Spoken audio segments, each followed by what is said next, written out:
ہم سب کا خدا ایک، رسول ایک، قرآن کتاب ایک، احادیث سب ایک، پھر علماء کرام آپس میں ایک کیوں نہیں ہو سکتے ہیں؟ ہو سکتے ہیں، کس نے کہا نہیں ہو سکتے؟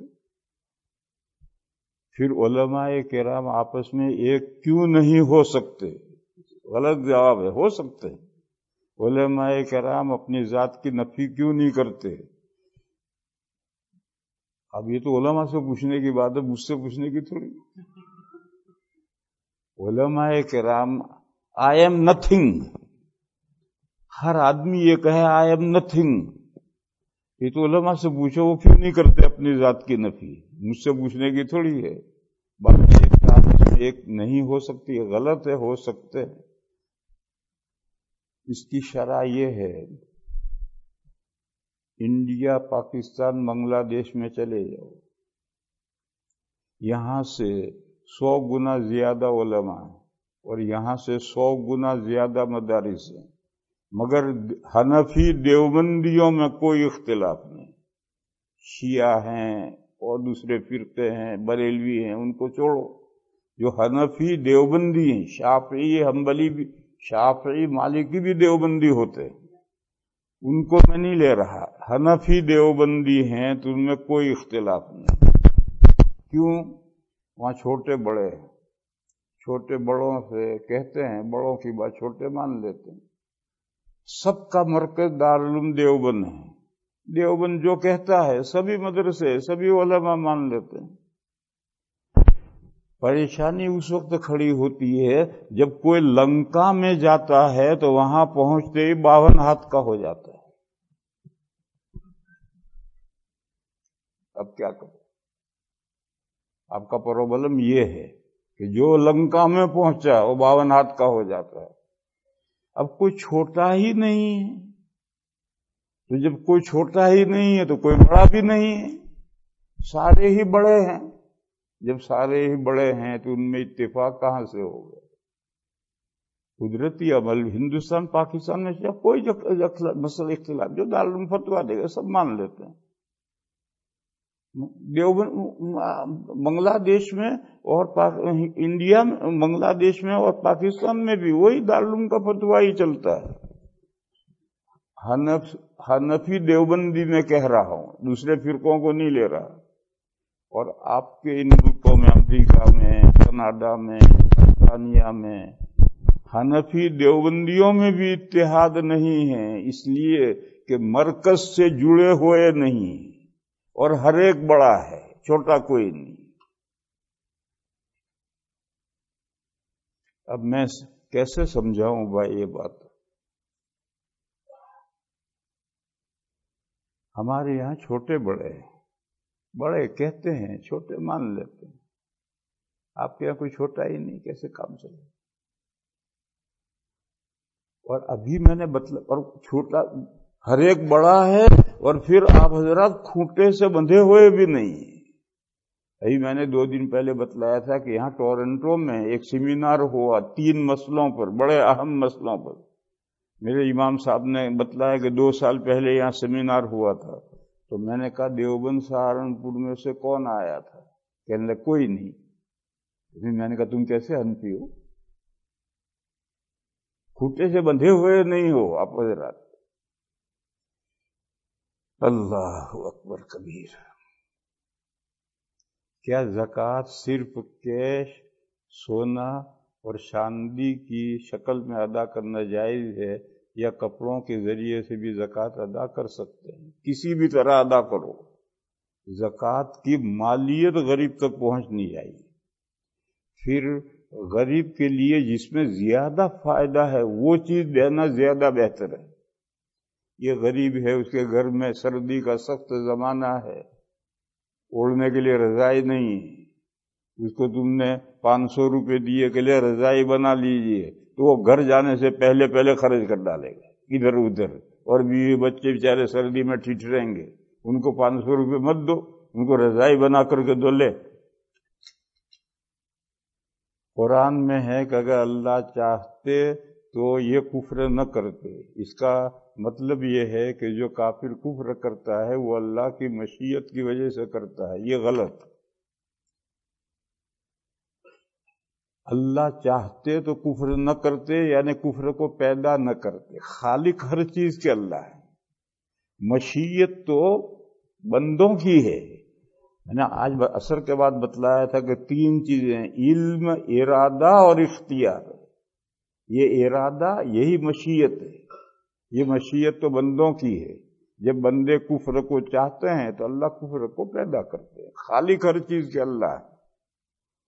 اور وہ جو آیت ہے وَمَا تَشَاءُونَ إِلَّا أَن يَشَاءَ اللَّهُ رَبُّ الْعَالَمِينَ، اس میں مسئلہ نہیں بیان کیا گیا ہے، اللہ کی قدرت کا ذکر ہے کہ اللہ کی قدرت تمہاری مشیت کے اوپر بھی ہے۔ جیسے مومنین جنت میں ہمیشہ رہیں گے، اس پر یہ تو اللہ کی مشیت ہے ہی، اس کی دوسری جو جانب ہے وہ بھی اللہ کی قدرت میں اور مشیت میں ہے۔ تو وَمَا تَشَاءُونَ إِلَّا أَن يَشَاءَ اللَّهُ رَبُّ الْعَالَمِينَ میں تعلق نہیں ہے کہ اللہ کے چاہے بغیر تم چاہ نہیں سکتے، یہ تعلق نہیں ہے، بلکہ اللہ کی قدرت کا بیان ہے کہ تمہارے چاہنے پر بھی اللہ کی قدرت ہے۔ اور خالق تو ہر چیز کے اللہ ہے۔ قرآن کریم میں سورہ زمر میں یہ ایک آیت آئی ہے، ان تشکروا یرضہ لکم، اگر تم اللہ کے شکر گزار بندے بنو گے تو اللہ خوش ہوں گے۔ وَإِن تکفروا، بولو وہ آگے سے نہیں ہے، ان تشکروا یرضہ لکم وَإِن فَإِنَّ اللَّهَ وَلَا يَرْضَىٰ لِعِبَادِهِ الْكُفْرَ، سورہ زمر میں اسی آیت میں ہے، اللہ اپنے بندوں کے لیے کفر پسند نہیں کرتے، راضی نہیں ہیں، مگر بندے جب کفر کرتے ہیں، چاہتے ہیں تو اللہ اس کو بھی پیدا کرتے ہیں۔ خالق ہر چیز کے اللہ ہے۔ اگر والدین زندگی میں اپنی جائیداد کو اولاد میں تقسیم کرنا چاہے تو لڑکا لڑکی میں برابری کرنا ضروری ہے یا نہیں؟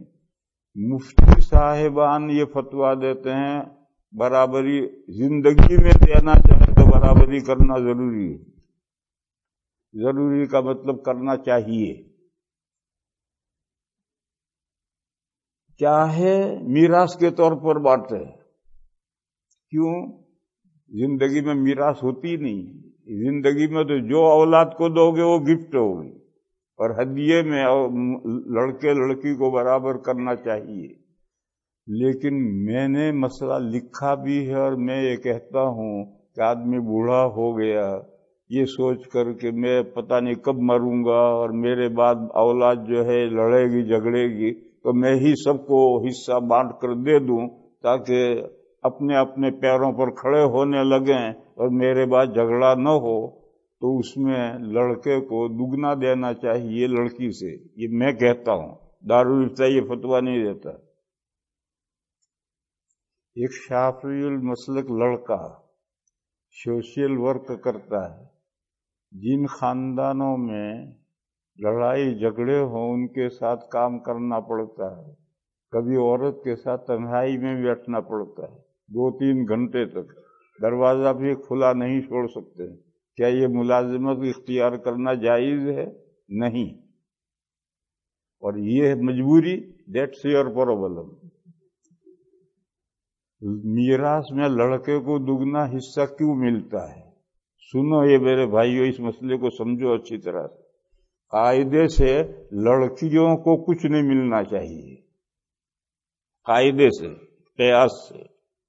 ہندو نہیں دیتے، دوسرے مذاہب والے بھی پتہ نہیں عیسائی دیتے ہیں یا نہیں دیتے، یہودی دیتے ہیں یا نہیں دیتے، ہندو نہیں دیتے۔ کیوں؟ لڑکی کے ذمہ کوئی خرچہ ہی نہیں ہے، بیٹی ہے وہاں تک باپ کھلائے، بیوی بن گئی شوہر کھلائے، بیوہ ہو گئی اولاد کھلائے، اولاد نہ ہو یا اولاد کھلا نہ سکے تو اسٹیٹ کھلائے، اس کے ذمہ کوئی خرچہ ہی نہیں۔ لیکن شریعت اسلامیہ نے اس کی اشک شوئی کے لیے، اشک شوئی یہ فارسی کا لفظ ہے، ایک رو رہا ہے، اس کے آنسو پوچھنا، اشکشوئی کے لیے باپ کا انتقال ہوا، اب جائیداد بیٹے آپس میں بانٹ رہے ہیں، بیٹیاں بیچاری بیٹھی ہیں، کچھ نہیں ملے، تو شریعت نے ان کو بیٹوں سے آدھا دیا ہے، وہ بھی لے کر ان کو بکسوں میں رکھنا ہے، خرچ نہیں کرنا، اور بیٹوں کو جو حصہ ملے گا وہ تو ان کو خرچ کرنا، گھر چلانا ہے۔ اس لیے اور لڑکیوں کی اشکشوئی کے لیے یہ آدھا حصہ لڑکوں سے دیا گیا ہے، ورنہ دنیا کی عقلیں تو یہ کہتی ہیں کہ لڑکیوں کو کچھ نہیں ملنا چاہیے، لڑکے کو دگنا اس لیے ملتا ہے کہ اس کو جو ملے گا اسے گھر چلانا ہے اسے، اور لڑکی کو جو آدھا ملے گا اسے لے کر بکسے میں رکھنا ہے، اس کے ذمہ تو کوئی خرچہ ہے ہی نہیں۔